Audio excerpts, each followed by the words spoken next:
Sebelum mulai, jangan lupa tonton video ini sampai selesai ya, karena ada informasi giveaway dengan hadiah uang tunai total Rp2.500.000 untuk 2 orang.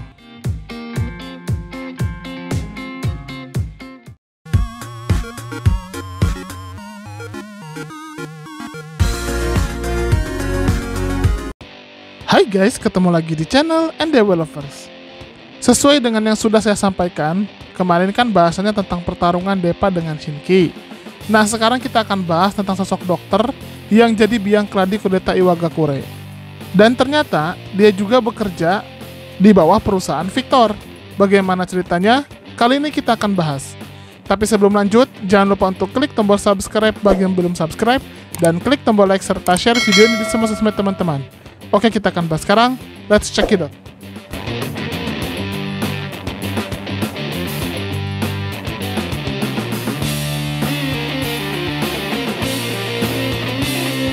Oke, pertama kita lihat dulu fakta yang muncul di episode 169. Terlihat sekali di sana ada pasien yang sepertinya disuntikan sel Hashirama ke tubuhnya. Pasien itu dibawa ke suatu tempat untuk dilakukan pemeriksaan terhadap tubuhnya. Mengapa saya mengatakan jika pasien itu kemungkinan besar ditanamkan sel Hashirama? Karena Konohamaru sudah mengawasi dan menyimpulkan jika sudah 5 pasien dibawa ke ruangan khusus untuk diperiksa tapi tidak pernah kembali. Dan biasanya kita tahu jika seseorang tidak kompatibel dengan sel Hashirama, maka akan berujung kematian. Lalu, tiba-tiba di ujung lorong, tepatnya dekat dengan lift, terdapat seorang dokter yang sempat mengacau di Iwagakure. Di akhir arc Iwagakure, memang sepertinya dokter itu kabur, tapi tidak pernah terduga ternyata dia masuk ke perusahaan ini. Atau mungkin memang dia sudah menjadi dokter di perusahaan ini, tapi kemudian dia menyusup ke Iwagakure. Dokter itu pun mengatakan jika andaikan eksperimen ini berhasil, maka dirinya akan mendapatkan kenaikan jabatan. Lalu dia menanyakan kepada si perempuan, apakah kau tahu itu? Ternyata si perempuan mengatakan jika dia hanyalah seorang outer yang bekerja sesuai perintah yang diberikan. Jadi di sini sudah dipastikan jika ternyata tugas outer itu benar-benar spesifik. Mereka akan bekerja sesuai apa yang diperintahkan saja. Mereka tidak boleh mengetahui lebih dari itu, dan wewenang mereka juga dibatasi. Nah, di sini ada hal yang unik tentang dokter itu, di mana dia mengatakan jika eksperimen ini berhasil, maka posisi dia akan naik. Apakah dokter ini juga seorang outer kara, atau dia hanya seorang pekerja ahli yang bekerja pada Victor saja? Di sini saya punya asumsi, dan ini versi saya ya. Sekali lagi bisa diperdebatkan asumsi ini. Saya merasa jika dokter ini adalah pekerja ahli yang memang bekerja kepada Victor saja.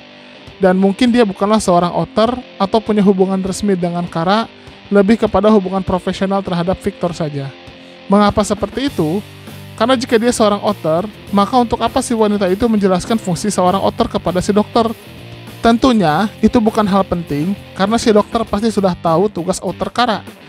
Jika dokter itu bukan outer, jelas dia juga bukan inner. Nah, di sini perkataan dokter tentang kenaikan jabatan ini sepertinya berhubungan dengan posisinya di perusahaan itu. Dokter ini mengincar posisi lebih tinggi di perusahaan, dan itulah alasan mengapa dia menguji eksperimen ini. Tapi kembali lagi, saya minta pendapatnya teman-teman ya. Menurut teman-teman sendiri bagaimana? Oke, lanjut. Sekarang kita bahas tentang eksperimen si dokter itu.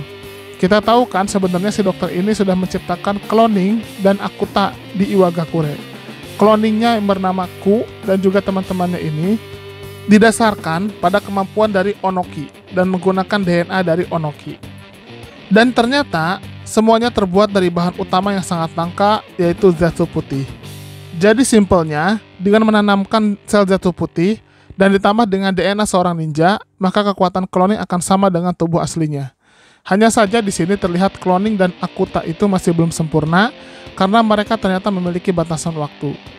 Entah mengapa saya melihat di sini si dokter ini ingin menyempurnakan ciptaannya itu dengan bantuan sel Hashirama. Teman-teman ingat kan bagaimana di perang dunia Shinobi keempat, sel Hashirama ini juga diperebutkan oleh Kabuto. Dan ternyata Kabuto menggunakan sel Hashirama yang ada di tubuh Yamato untuk memperkuat, memperbanyak, dan menstabilkan pasukan Zetsu putih. Lalu apa yang ingin diciptakan oleh dokter ini? Apakah pasukan seperti yang sebelumnya? Atau mungkin ada hal yang lain? Jawabannya kembali lagi kita bermain asumsi. Si dokter ini bisa jadi merencanakan 2 hal. Yang pertama, dia menciptakan cloning atau pasukan sempurna berbasis sel Hashirama dan Zetsu putih yang mungkin saja dipesan Victor untuk digunakan sebagai pasukan yang akan dimanfaatkan Kara untuk peperangan dengan para desa shinobi. Atau bahkan eksperimen ini berhubungan dengan wadah yang sempurna untuk Ishiki Otsutsuki. Jika kita lihat, memang Kara ini tidak seperti Akatsuki. Kalau Akatsuki itu kan semua anggotanya dimanipulasi dengan mengatakan jika tujuan utama organisasi adalah untuk perdamaian dunia versi mereka. Barulah ketahuan tujuan utama yang sebenarnya adalah untuk kebangkitan Madara.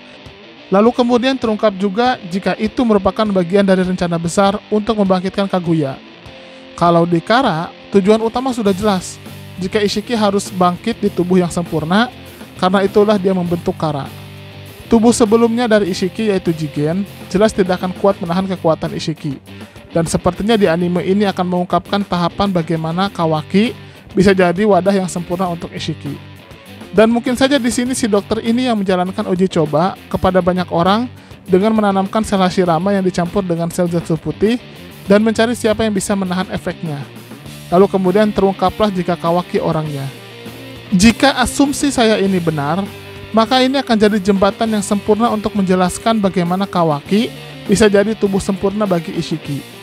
Jika di manga kita hanya diperlihatkan Kawaki dibeli dari seseorang yang mengaku ayahnya oleh Jigen, lalu kemudian dimasukkan ke tabung dan ditanamkan karma, berbarengan dengan anak-anak lainnya, yang kemudian ternyata terungkap jika Kawaki yang bisa menerima karma itu. Tapi, di situ tidak dijelaskan tahapan antara dia dibeli sampai kemudian dimasukkan ke tabung tersebut. Dan disinilah sepertinya jembatan itu akan terungkap, di mana arc ini akan menjelaskan bagaimana proses setelah Kawaki dibeli, kemudian dia menjalani sederet eksperimen, sampai akhirnya Kawaki bisa ditanamkan karma. Jadi arc ini adalah jembatan untuk menjelaskan hal itu. Itulah bahasan tentang sosok si dokter misterius. Bagaimana menurut teman-teman? Silahkan berikan komentarnya di kolom komentar. Terima kasih. Pengumuman giveaway. Endeavor mau ngadain giveaway dengan hadiah yang menarik dan ada grand prize-nya loh. Hadiahnya adalah grand prize 1.